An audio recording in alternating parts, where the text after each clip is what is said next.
Revolutionary talk for revolutionary times. Promoting peace, liberty, and prosperity around the clock. LibertyTalk.fm.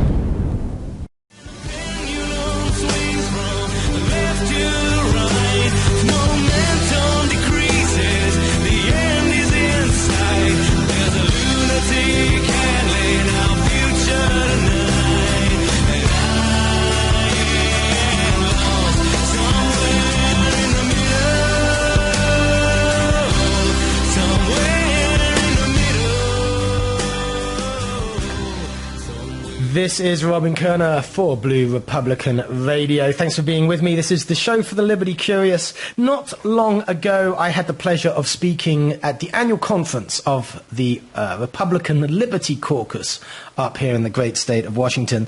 And I had the pleasure of actually sharing a room with the gentleman that I am interviewing today. His name is Glen Morgan, and I hadn't met him before we found ourselves sharing the room at the RLC conference. But he was one of those ubiquitous presences on Facebook and social media among all of those up here in Washington that care about liberty and are activists. He was a name I knew, but I'd never seen his face. And I got to say, the evening we kind of, I guess, spent in the hotel room before we fell asleep in our respective beds lasted much longer than I guess I had expected, because the stories that this man has to tell are fantastic stories of activism. Some of them are hilarious. I knew immediately I had to put him on my show because he is so effective at what he does up here in the Pacific Northwest in the fight for liberty. I think more than anything else because he is a true student of human nature, also very resilient, also with a fantastic sense of humor, all of which he brings to his activism. And, you know, I listened to him and I learned a lot. And I know the folks at the Republican Liberty Caucus learned a lot from his speech the following day.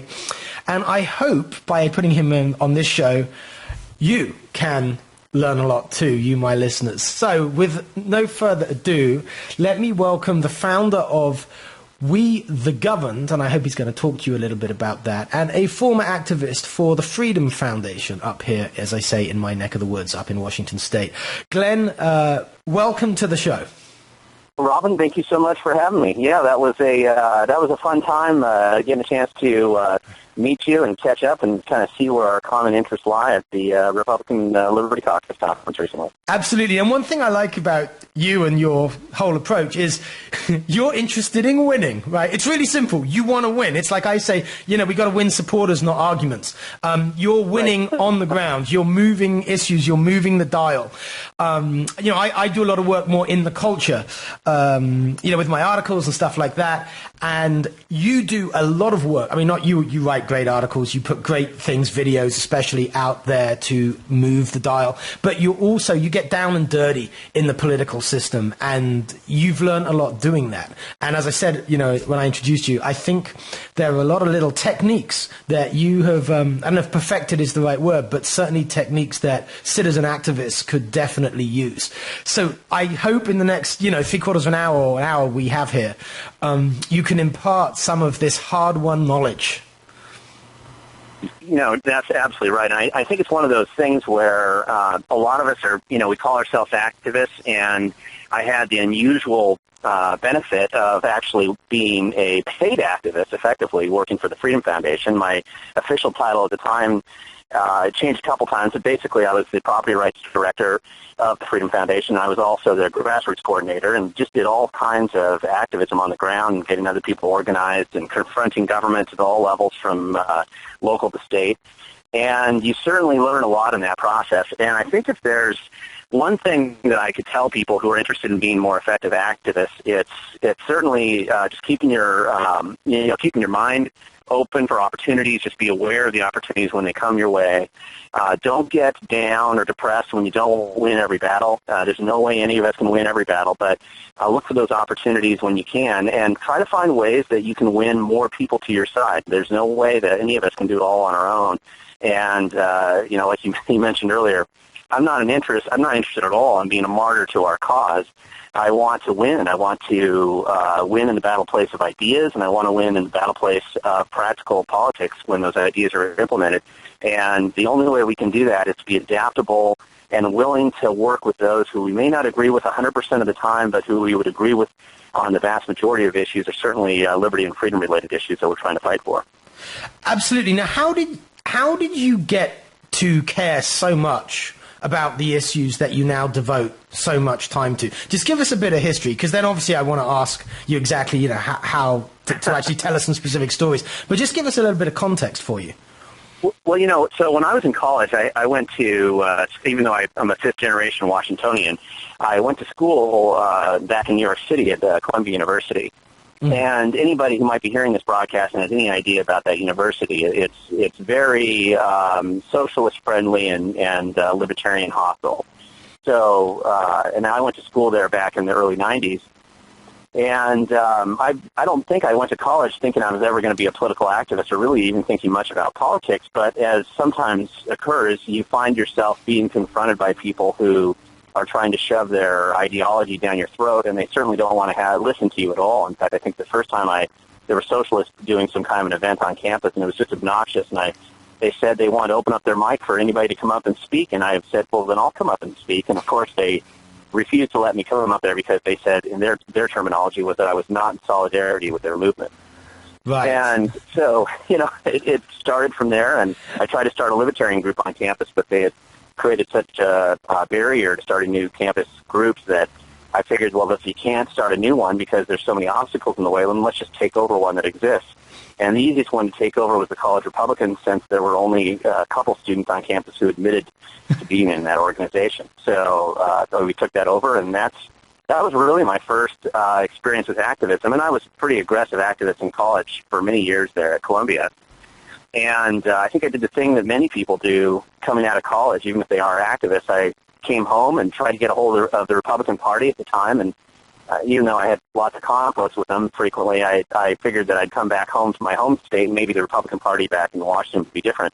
And the funny thing is, I had tried, here I am, a 22-year-old, very engaged guy, and they never called me back. I tried multiple times to get a hold of them, and they never called me back. So I kind of drifted away from activism and only came back in the last 4 or 5 years, 5 years now, because I bought a piece of property, and I found out that you may not be interested in politics, but they're certainly interested in you. And I was harassed by local government, and one thing led to another. I ran for local office and failed to win that political race, but in the process of doing so, I attracted the attention of the Freedom Foundation, got hired, and off to the races from there.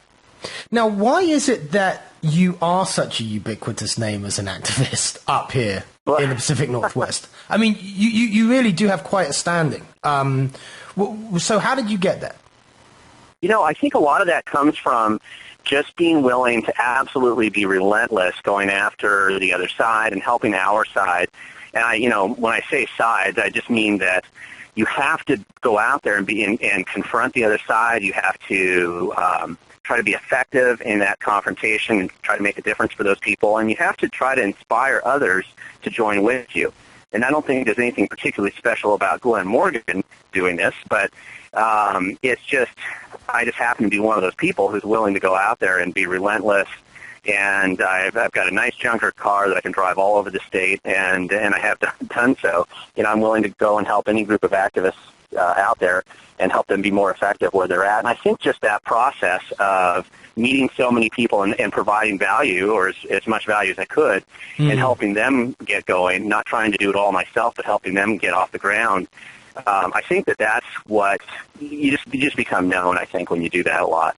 Okay. And, you become a resource for them, and I'm happy to be one because, if we're on the freedom side of this equation, we need all the help we can get. And, I want to help others who want to do the same thing I'm doing.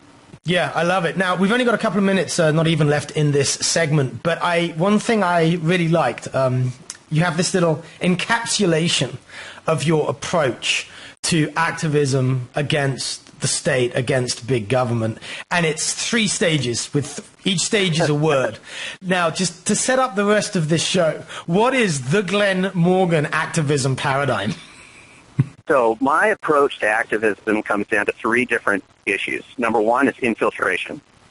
You must infiltrate the other side and understand who and what they are and what they're doing. Number two is confrontation. You don't win if you're always passive and you hide in the background. You must be willing to be confrontational. Doesn't mean it's a nasty way, but you have to be confrontational out there. And the third word, which is the most controversial, is punishment. I believe in basically providing as much political punishment to those who are doing bad things in politics or in the bureaucracy as we possibly can. So that's infiltration, confrontation, punishment. Yeah. Yes. And now... Easy to remember. Say again? Easy to remember, yeah. Not as easy to implement. Right, yeah. And now, okay, so in the last 30 seconds, do you not think there are some personality traits or skills, though, that you bring that make you effective in that paradigm? I do believe that there are skills that help. I think part of it's that you cannot fear the other side. You must be fearless in your activism. That doesn't mean you have to be obnoxious, but you have to be fearless. You have to be willing to not let them intimidate you, because if they believe they can, they most certainly will try. Thank you, Glenn. Okay, we're going to the break. We will be back soon.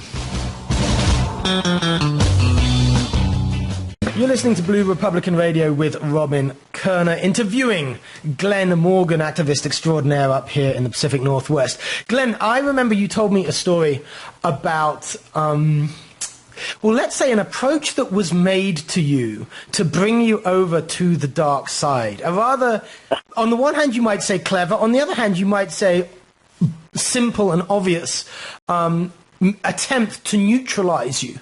Right. Tell us about that, because I guess nobody is going to be surprised by this, but it really, I think, reminds us of the way politics actually works, of the nature of the game that we're really playing, rather than the game that it looks like we're playing. And I think sometimes we get naive and sometimes we forget. So how does it really work when you're being effective politically? What happens?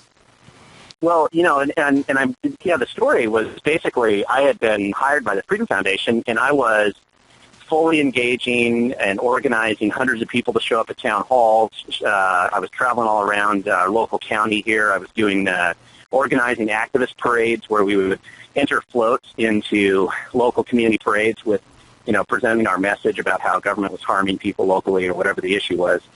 And we were just getting lots of publicity and just causing lots of political pain and suffering on the other side as to the bureaucrats and these people that would prefer to work in darkness. And hold on, Glenn, before you carry on, I would just like to flag that. I would like the listeners to start to hear what the kind of things that you do. There you were doing something fun, getting a lot of attention. You were in a location, this is with the floats thing, because it's just such a good idea, in a kind of community-friendly situation where the media are going to be anyway, and you're there for all to see making your case. In a kind of non-political context, a context where people are... There are all kinds of people, as it were, in the room, not really in the room, but on the sidewalk, and therefore more open to the message that you were sending out, and you were hitting lots of people at once, as I say, with media coverage. So just great. Fun stuff, effective stuff, getting the numbers, getting out there. So anyway, so there you were being all effective. Carry on. Yeah, absolutely. And so one of the things that you do is that they always have these events. The realtors will put on events where they bring in speakers, the Quantities or these other community services groups. And I would go to these because a lot of this is about networking. People, the other side wants to demonize us in some way, say that we're just a crazy activist. And that becomes a harder thing to do when they start to see you in social settings and they find out that you're a nice person and you're a normal person. And so I go to those as often as I can fit them in my schedule, and I was at one, and that's when I realized I must be more effective than I was becoming a more effective activist, because I was approached by a fellow Republican, as it turns out, certainly not one that I would consider liberty-oriented, but one that came across to me who was clearly an insider, and I was offered a very high-paid job to serve on specifically what's called the Shoreline Hearings Board. Basically it's a $100,000 a year job. You just get to hear cases and kind of adjudicate it in its quasi-judicial capacity. And it's the type of thing that there's in every state and all over the federal government. There's these positions, these hidey holes where bureaucrats can go and make a lot of money and really don't accomplish anything significant. And the condition of me accepting that position was that I was going to have to resign my position at the Freedom Foundation, and I couldn't be an activist anymore. Yeah. And, I think that, in my mind, that's total bribery, right? But it's also, I do think that's brilliant because, they knew I was not a guy out here I was not a wealthy person. It's not like I was a trust fund kid. I was out here on my own, trying to make things happen. And they felt that, hey, we'll give them a government job and get him out of the mix, and we'll take care of this problem. And I found it to be brilliant. And I've seen examples of this actually happen around the state before, and I had never experienced it myself. But I'll tell you, once I had that happen, I realized that I was being effective. Otherwise, there's no way they would have tried to give me that kind of a position. And lest anybody think that you're reading too much into that event, there's another part of that story. When you declined it, you suggested someone in your place, right? Yeah, I suggested somebody that was far more qualified than I would be for that place, actually perfectly qualified based on the criteria. And they had absolutely no interest in looking at this other person because the point was to take me out. It wasn't really to put a qualified person in the position. And, I just think that was just classic. And, it really wasn't about getting a good person on the Shoreline Hearings Board. In this case, it's about who do we either reward, or in this case, who do we bribe to stop being a pain in our backside so that, we can, that's how they use these positions. And I found that it was just amazing. It was interesting to see that up front and realize that if I've seen it, I guarantee you it's going on quite often. And unfortunately, I think it works frequently as well. Yeah. Yeah, absolutely. Now, what is your current project? Again, we've got about 4 minutes left in this segment.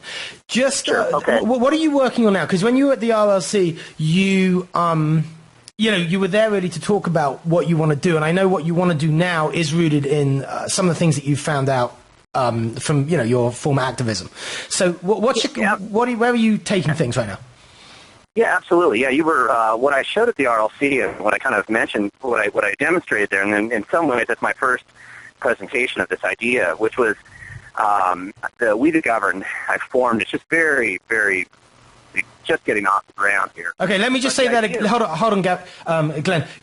Your signal isn't so great, right? So it's kind of got a bit weaker. I don't know. So I just want to say, We the Governed was the name of this project, right? Just so that my listeners get it. Yeah. We the Governed. So instead of We the People, we have become We the Governed. Yeah.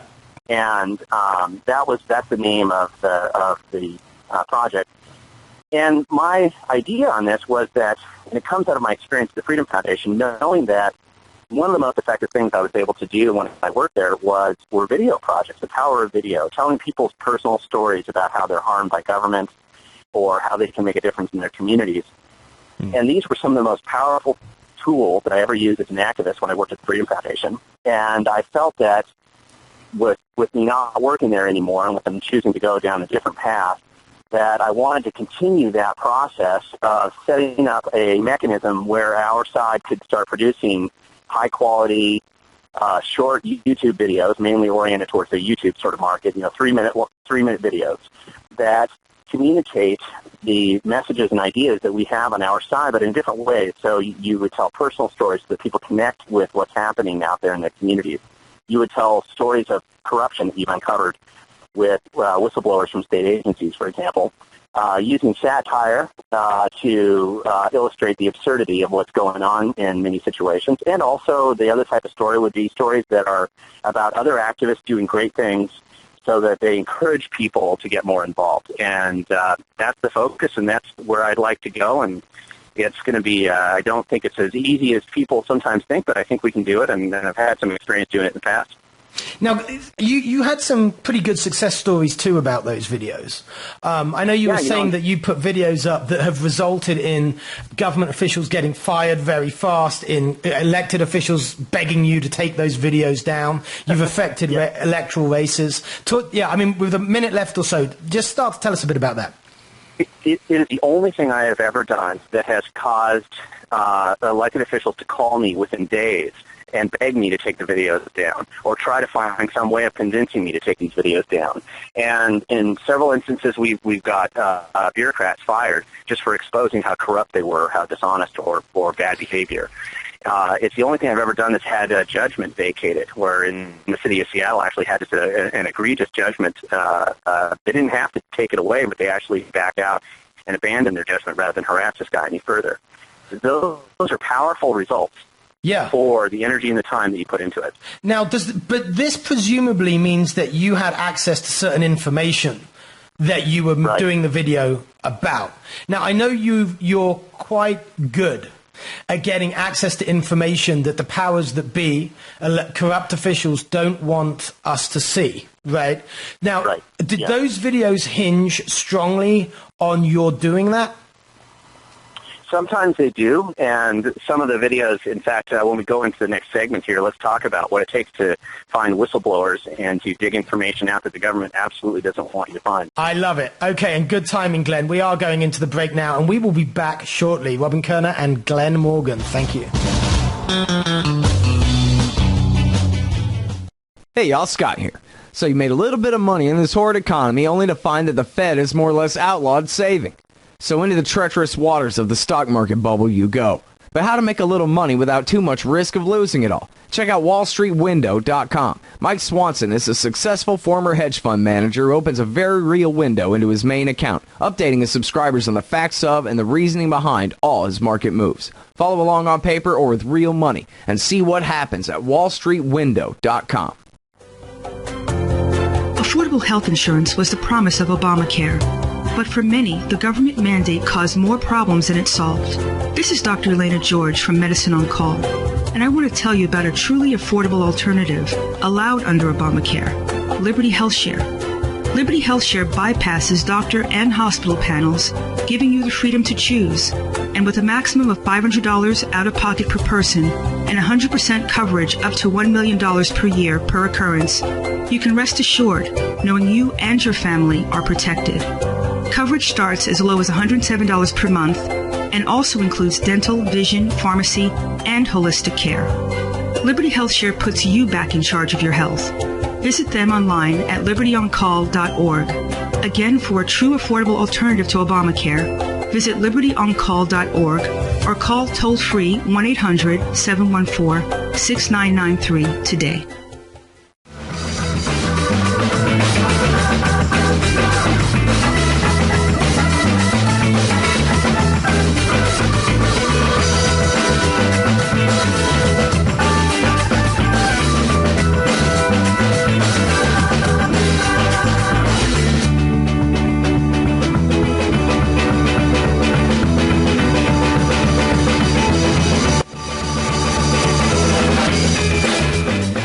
So when we went into the break, Glenn, we started to talk about what it takes to get access to the kind of information that we can then publicize and embarrass people to the point that things change quite quickly. So I know this is something that I think it's fair to say you're an expert on. Tell us a little bit about how to go about that.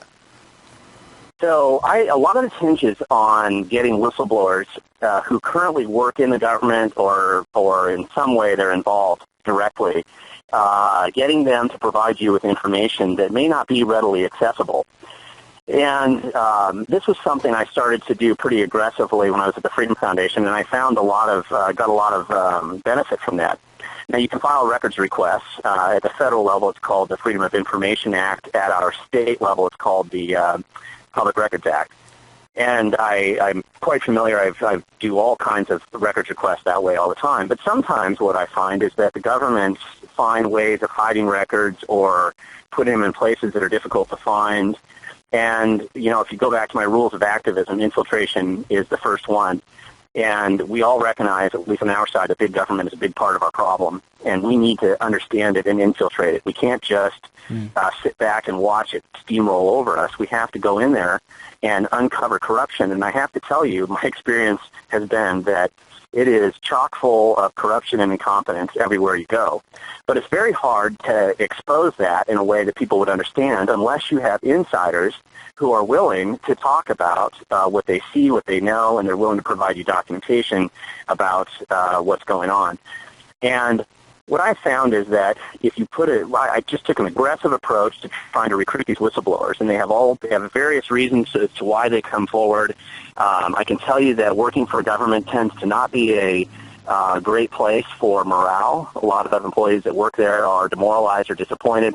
Some of them are really good people who want to do the right thing, and once they're on the inside, they discover that that isn't their job description at all. And so these people, for either good reasons or sometimes just because they're disgruntled with their boss, they're willing to come forward and expose what they know. And when you can get that information and document it and prove it and expose it, it just churns up these agencies, and it allows you to take some of those first steps towards either shrinking them, making them go away, or exposing them to the point that they have to radically alter the way they do business. Can you? Sorry, go ahead. That's just an important part of what we have to do as activists, I think. So can you give us an example of where you've extracted that information and then kind of put it out publicly, either in video or an article or something like that then it kind of had an effect? Sure, I have an example, and I know this is one that came out of Public Records Act request. So, with one of the agents, right after the IRS scandal broke nationally about how the IRS was targeting conservative organizations around the country, I thought, well, let's just check and see if state agencies are doing the same thing. So I had filed a records request with a local agency and a couple of them, and even though I wasn't looking for this information specifically, I ended up stumbling across some information where the director of the Department of Ecology, which is, if you don't live in Washington State, it's kind of the equivalent of our local environmental protection agency here. Yeah. The director of this agency was actually calling Republicans a word that rhymes with truckers and starts with F. Got it. And he was putting this. Yeah. My listeners are very smart. They can handle that. Yeah. Right. Yeah. And he was using all kinds of derogatory language to refer to the other side. And additionally, hold on, Glenn. Just so we get this, what was the nature of the request? How do you go about that and how did you end up with that information? So I filed a records request with the state agency that basically I wanted everything that had the word Republican, Libertarian, Mormon, Christian, Tea Party, just words like that in it. And what agencies were you targeting with this request? I was specifically targeting the Department of Ecology and then 3 other state agencies. Okay. Yeah, and the value of that is that you'll come across things that weren't what you were looking for originally, but you have to pick up, you have to recognize what you see. And it was, what I did is I took these emails, and there were other emails too where state agencies, state employees were saying things like, hey, I think we better delete these records so that people can't see this file. It was, and obviously they forgot. And it was beautiful. We just had some really good records there. So I submitted them at a public hearing on television, televised, in front to the Republican caucus members who were holding this hearing. Now, was this like a local access kind of TV thing? Like, is this something that anybody could do? Yeah, okay. Anybody could do it, yeah. It was just any citizen who wanted to. You had 3 minutes to speak. And so my 3 minutes were I was showing about how this agency was biased and dishonest and politically focused on it wasn't a disinterested agency just trying to do the right thing. They were more politically focused on causing harm to people with whom they disagreed. Yeah. And when I submitted these emails as evidence on TV publicly to these state senators, and they couldn't pretend like they didn't have them, and I read them, I didn't quote the profanity specifically, but I submitted it to them, and it made such a churn that the person that I had identified here, the former director of this agency, was actually a senior staff member for the governor, and he resigned within 30 days. Wow. That's an impact. Now, this only goes to show. I mean, I know a lot of our, folks on our side, complain that it's so hard for us to get traction to move the dial. But actually, there are these mechanisms. I mean, here we are talking about the corruption of government and trying to argue it in the abstract, with other folks on the other side. But why don't we just stop that and spend that time going in with that can be like a nuclear bomb. The ability to access basically any record within within a government administration. I mean, that's insane. We should just be doing that en masse. I mean, what we could... All the time. Yeah, right? And here's the thing is that what happens is, and it always initially appears like this, it's an impossible thing to achieve because you've got these massive agencies, billions of dollars.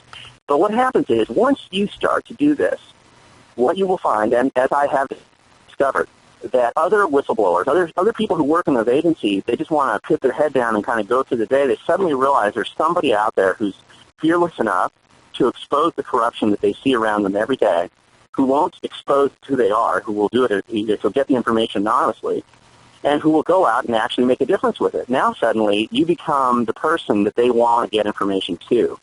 Yes. And that's how you create your own opportunities. They don't just automatically fall out of the sky because you read a great blog post. They suddenly start coming to you because they see that you are delivering information that's exposing their boss or another agency or something else, and they will say, God, that Glen Morgan, he was willing to expose Ecology. I'm going to bring over some information from the Department of Health or the DSHS, the Department of Transportation. And that is how you start to make a big impact within these agencies. You are, Glenn, the Julian Assange come Glenn Greenwald of our state, I think. Well, and certainly not at that level, right? But it's, we don't have to be taking on the Fed or the NSA with everything that we do. We can take on other agencies and other departments that are just as corrupt where we live and focus on things that are maybe a little bit easier to address. And that's how you build up your skill set, I think, to get to decide, the level that you can start taking on big federal agencies. And I would say more than that, if you can expose corruption somewhere, that you expose it in a way that anybody who looks at it, regardless of ideology, goes, well, that's just wrong. Then I think you change. You only need one story, especially if it's a more human story. It's a simple story of corruption that people can get their heads around.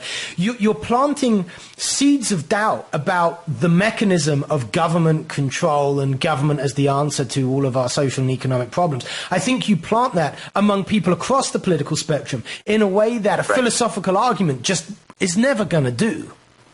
That's right. And I have to tell you, too, it's not many people on our side, we want to deal with the lofty political theory problems with government, and we really speak about it that way sometimes in our language. But the corruption sometimes that you uncover, sometimes it's the mundane pedestrian things that make the community the angriest. And I'll give you an example. There was a local city councilman in Tenino. There's a little city near me, and what people really got upset about were things like he had not paid his sewer bill for many years while he was on the city council, and his water bill, he hadn't paid it, and he got away with it because he was on the city council, but he was at the same time shutting off other people's water for being 2 months behind, and here's this guy years behind, and that sounds like a small story, but that got people angry, and he got voted out of office the next cycle. Because, hypocrisy is so powerful, isn't it, if you could to expose? It is. Because hypocrisy is kind of like a very, irreducible kind of injustice. Right. And people can think themselves into that. People can imagine that if they did that, they would be having to be dishonest. And they can relate to it. And again, it doesn't require, and I'm always writing about this, Glenn, it's like the things that work, the things that actually cause political change, they don't come out of political ideology, they come out of usually offense against a basic human sense of fairness or justice. And that's why your work, I think, is so powerful. And that's how I think all of us can make a difference. And even, and people will be more angry that city councilman used the city workers to go cut down firewood and deliver to his house than they will that he was out there imposing a draconian regulation that impoverished the city. Yeah. It's just, sometimes you just take the scandals that you discover, the corruption or the dishonesty that you uncover, and expose it for what it is. We should never fear the truth. The truth is on our side. And by shining a spotlight on what's actually happening in government, that's how we can start to make a really big difference with where it's going. Yeah, just it's the shining the light on the cockroaches thing. You don't have to have a philosophical argument about whether they're cockroaches. Just shine the light on the cockroaches, because we may be divided by certain views and political ideologies, but we have so much more in common as human beings. That's right. And I think, the kind of work that you're doing, as I say, resonates to just, the basic senses that pretty much all people have. You mentioned the Department of Ecology. I don't know can you mention on air your experience when you wandered into the department on a Friday afternoon? Is that a story that you can tell?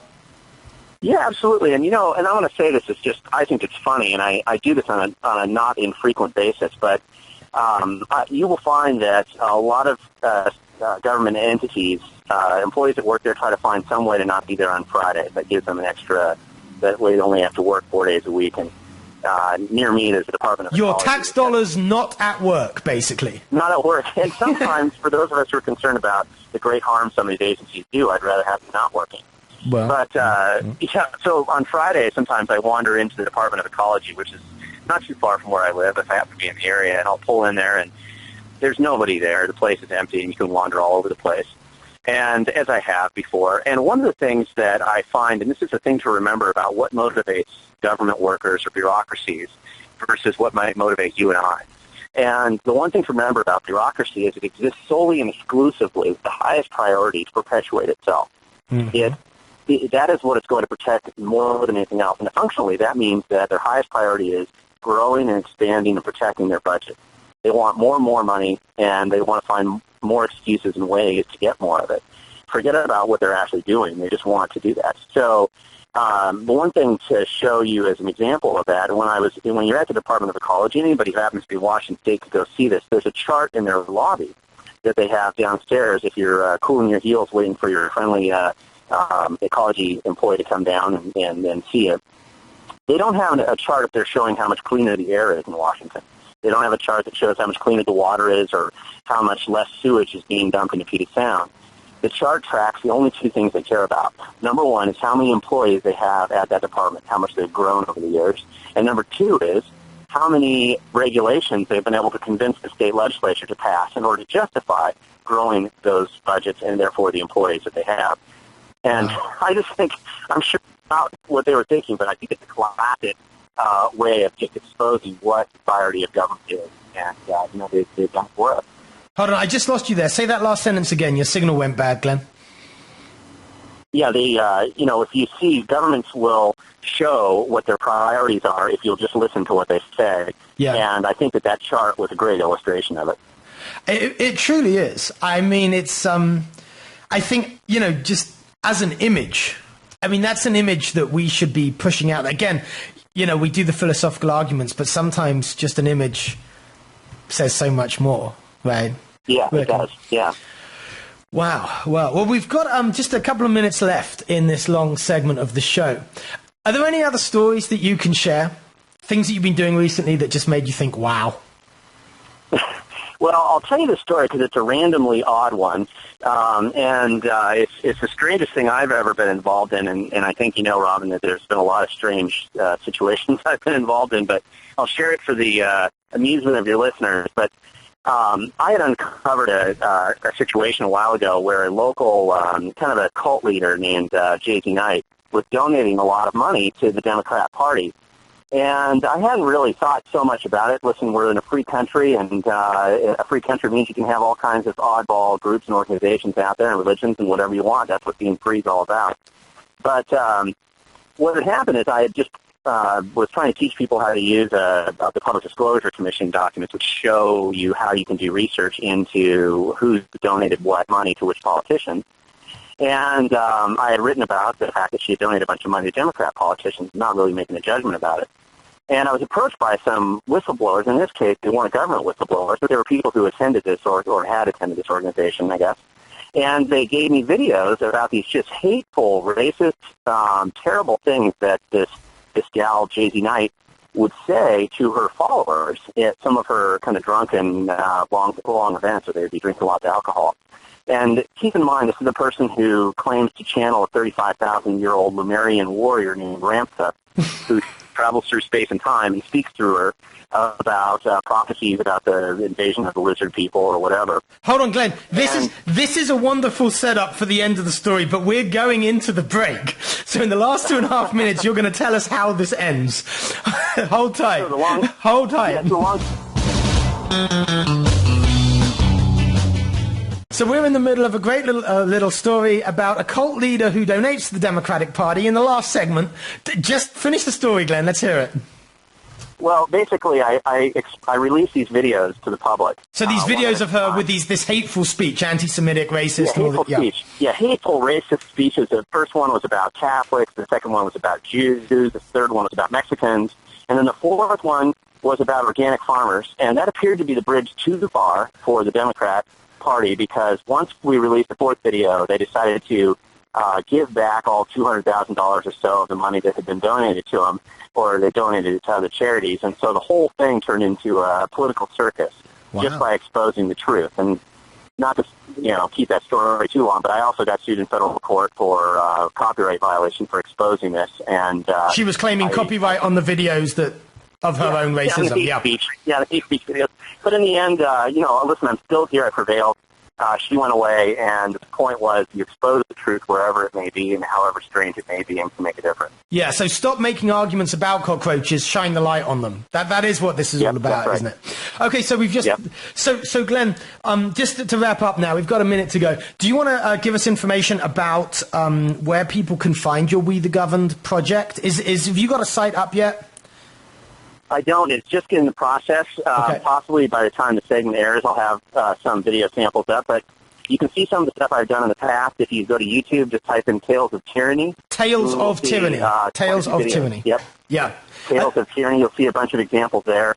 And, I think that all we can do is just keep going out. Each of us take our own entrepreneurial approach to exposing the truth in big government, and by doing so, I think we're going to make a big difference. And one thing I really like about your approach, Glenn, kind of the meta approach, is you use the word opportunity. You've got to be an opportunist for liberty, right? Yeah. It's no good kind of being wedded to this is the way to do it, that isn't. There is a lot of that, I think, in the liberty movement, of this, this fragmentation of people like, we're going to do it through the Libertarian Party, we're going to do it through no party, we're going to do it through the Republican Party, the inside, the outside, inside the party system, outside. There's all of this. It's like, no, when you see the injustice coming up in your headlights, take a picture, take a video, and expose. As you said, infiltrate, confront, punish. Thanks, Glenn, for being with me. Revolutionary talk for revolutionary times. Promoting peace, liberty, and prosperity around the clock. LibertyTalk.fm.